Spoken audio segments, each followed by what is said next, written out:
Fala galerinha, beleza? Kleber da Audi Martins. Hoje eu vou estar falando para vocês um pouco sobre os tipos de madeira, tá? Qual deve ser usado, qual deve não, né? Qual a minha opinião sobre as melhores madeiras para utilizar em tábua de corte.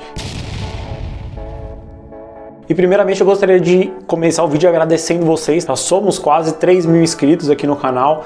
É uma parceria bacana, tipo, eu sempre falo da minha opinião, eu já falei pra vocês que eu não sou o dono da verdade. Então eu posso cometer às vezes algum equívoco e falar alguma coisa que não tá 100% verdade, mas é uma coisa que eu acho. E vem pessoas com mais conhecimento do que eu complementando nos comentários. Eu acho isso bacana, isso não me frustra, não me deixa chateado nem nada. Na verdade eu gosto pra caramba disso, porque eu acho que isso cria uma comunidade, tá? Onde todo mundo se ajuda. Kleber, qual que é o melhor tipo de madeira? É uma pergunta que todo mundo faz pra mim, né? Muita gente faz aqui no canal. Principalmente quem tá começando, né? Todo mundo sabe que eu puxo muito o lado da sardinha para começar com tábua de corte, porque na minha opinião é um ramo que dá dinheiro e é um ramo fácil de entrar para se você não tem muito conhecimento sobre router CNC ou sobre programação, porque tem muita coisa pronta hoje na internet, então é mais fácil de você se desenvolver no mercado. Então o primeiro ponto que a gente deve se atentar é a densidade da madeira, tá? Para tábuas de corte, de modo geral, a madeira não pode ser mole, tá? A madeira mole que eu falo é, por exemplo, pinos, cacheta, que é o que vem na minha cabeça agora, só essas duas, tá? Para você ver se uma madeira ela tem uma densidade alta, baixa ou média, pega alguma coisa dura, pode ser uma faca ou um pedaço de clips ou a mesma unha, tá? Esfrega na madeira. Se ela marcar, ela é uma madeira mole ou média, tá? Então a gente sempre tem que estar procurando madeiras de alta densidade, madeiras duras ou madeira de média densidade, que também é boa. Por exemplo, o caso que a gente usa aqui na empresa, que é uma madeira entre dura e média densidade, é a madeira teca. Uma madeira muito boa também para você trabalhar com tábua de corte é a Muracatiara, que ela já é um pouco mais dura. Mas por que eu não devo trabalhar com madeiras de baixa densidade? É meio óbvio, porque a madeira de baixa densidade é uma madeira mais mole, ela é mais leve, né? Só que ela é muito mais mole. Então, toda vez que se o seu cliente, né, for cortar alguma coisa, ela vai ficar marcada, ela vai abrir um pouco a madeira.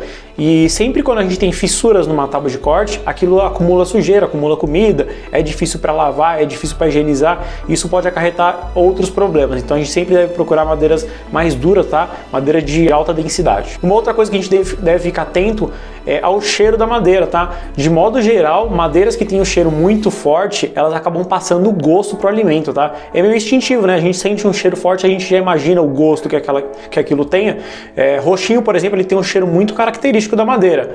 É uma madeira extremamente bonita, só que ela tem um cheiro característico. Então, às vezes, quando você termina de fazer a tábua de corte, que você vai utilizar ela pela primeira vez, segunda vez, ela pode passar um pouco do gosto da madeira, tá? Daquele cheiro se transforma em sabor e você acaba sentindo no alimento.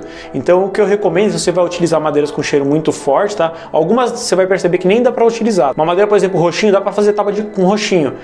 Você vai ter que esperar um pouco para estar utilizando. Você vai impermeabilizar a tábua com óleo mineral, com cera de abelha, deixa ela descansando, lava ela um pouco antes de usar mesmo, passa um pouco mais de óleo, lava a tábua com detergente, ela vai perdendo o cheiro com o tempo, tá? E ela vai ficando mais inerte com relação ao cheiro, certo? Um outro ponto importante que a gente deve sempre levar em consideração é a espessura da madeira que a gente está utilizando. Seja painel ou seja prancha inteira, quanto mais fina a madeira for, mais ela tende a empenar, tá?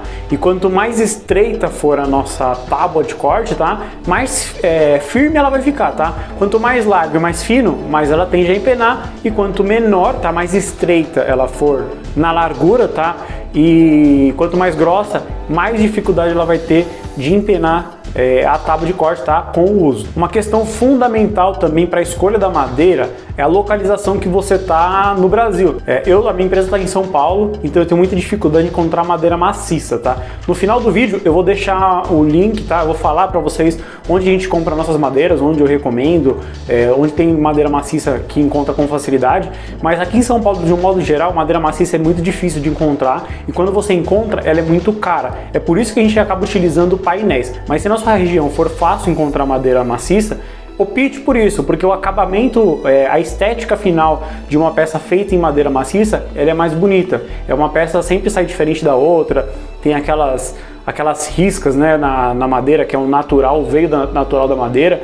Isso deixa a peça mais bonita e mais sofisticada. Então é difícil eu falar, use tal madeira, use Muiracatiara. Muiracatiara é uma madeira que eu encontro até com certa facilidade aqui em São Paulo, mas tem muitas outras madeiras que eu gostaria de trabalhar com mais frequência que eu não encontro aqui, e às vezes para você no estado que você está, ou na cidade que você mora, você encontra com mais facilidade uma madeira que aqui é muito difícil. Por exemplo, roxinho é difícil encontrar aqui em São Paulo, só que tem outros lugares que o pessoal faz até cerca de portão com roxinho, usa roxinho para fazer cavalete, tipo assim, às vezes você fica pensando, nossa, mas é tão difícil de encontrar isso, madeira marfim, madeira mogno, difícil pra caramba de encontrar. Quando você encontra também, o valor é alto, tá? Em algumas regiões também a madeira fica barato, então depende muito da localidade e do preço que você vai encontrar a madeira. Então você pode usar vários tipos de madeira, tá? Conforme for a sua facilidade ou dificuldade de encontrar e conforme for o preço, né, que você encontrar na sua região. Uma outra pergunta polêmica, né, que é utilizar pranchas de madeira, né, inteira, ou utilizar painéis colados. Muita gente acha, tá, que uma prancha de madeira inteiriça é mais resistente do que um painel de madeira colado. A verdade é que não é tão verdade assim, tá? Porque o painel ele tem várias ripas coladas com uma largura pequena, tá? Entre um corte e outro, são ripas bem fininhas com cola muito forte, tá? Geralmente essas ripas, tá? Esses painéis, quando você tenta quebrar ele quebra na madeira e não na cola. É como se fosse uma calcificação de um osso, por exemplo, que você quebrou. Quando você quebra de novo, ele quebra do lado de onde foi unido, onde foi colado.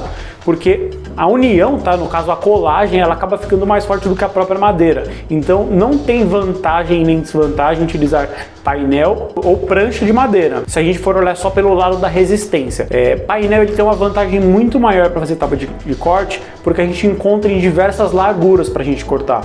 Então, por exemplo, você consegue comprar painel com 60 centímetros de largura, 88, 1 metro, 1,20 metro, sendo que pranchas de madeira, a gente com essa dimensão, seria caríssimo e você não encontraria com facilidade nenhuma. Além do que, pra gente que utiliza holter CNC, a gente já pensa, né? Minha holter tem 1 metro, por exemplo, então se eu comprar uma chapa de 1 metro, eu consigo fazer várias tábuas de uma vez, tá? Aproveitar, otimizar o meu tempo de corte, do que ficar colocando várias pranchas de 30 centímetros, que é o mais comum da gente encontrar. Então imagine você fazer, por exemplo, 1 metro, vai dar 3 pranchas de 30 centímetros, vai dar 90 centímetros. Então, para fazer aquele corte, você vai ter que dividir aquele projeto em 3 projetos pequenos e alinhar de forma certinha as pranchas, né, de 30 centímetros, ou comprar uma chapa de 1 metro e você consegue ali dentro daquele, vai ser um retângulo, né, de 1 metro por alguma coisa, né, da sua máquina, e você consegue organizar de forma muito mais assertiva as peças que você vai cortar lá dentro. Com relação a fornecedores, o nosso fornecedor de madeira teca, eu recomendava muito eles, tá? Só que agora eles estão com muita falta de material, tá? O produto deles, na verdade, é um dos melhores do mercado que tem. É a loja Teca Store, eu vou deixar até escrito aqui para vocês procurarem. O produto deles, o painel deles é muito bom, as madeiras macias também que eles vendem em prancha madeira teca, eles são especialistas em madeira teca, tá? Então as outras pranchas que eles usam, todos os produtos deles são sensacionais, só que eles estão com um problema de atraso de material, tá? Não sei se por conta do aumento da demanda ou pela ter atrasado um pouco a produção deles, eles estão ainda meio que ajustando essa questão de prazo de entregas, tem que pedir antes e tudo mais. Na loja Teca Store, você vai encontrar, na maioria das lojas que vende madeira teca, você vai escutar o nome de duas categorias, né, de madeiras, que é a EE ou a MCA, tá? A EE é a parte mais interna da madeira, chamada de cerne, é a parte central da madeira. Eu vou deixar uma foto aqui para vocês verem.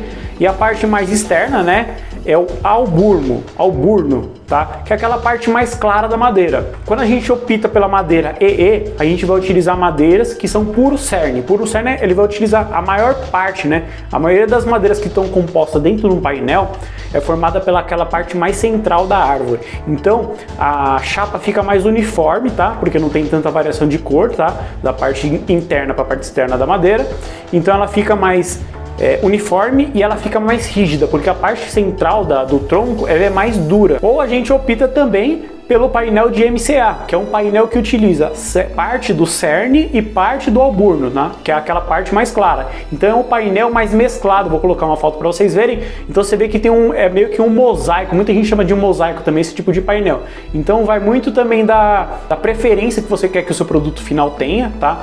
E do acabamento, uma peça, por exemplo, uma tábua retangular, pode ser que ela fique mais bonita se ela for mais uniforme. Agora uma peça com um formato mais irregular, aquele estilo mosaico vai ficar mais legal porque vai dar um destaque no formato dela. E para madeira maciça, eu compro, madeira é difícil comprar hoje em dia, tá? Mas eu comprava muito na loja Madeiras BR, tá? Ela fica na região do Brás, tá? Na zona leste de São Paulo. Então para quem é da capital de São Paulo, pode ir lá, eles têm uma variedade enorme de madeira, só que como eu falei, o preço, ele é alto de madeira maciça, tá? E madeira maciça de qualidade, porque lá tem certificado de procedência e tudo mais. Nesse vídeo era isso que eu queria passar para vocês, galera. Vocês curtiram o conteúdo? Deixa o seu like e a gente se vê na próxima. Até mais.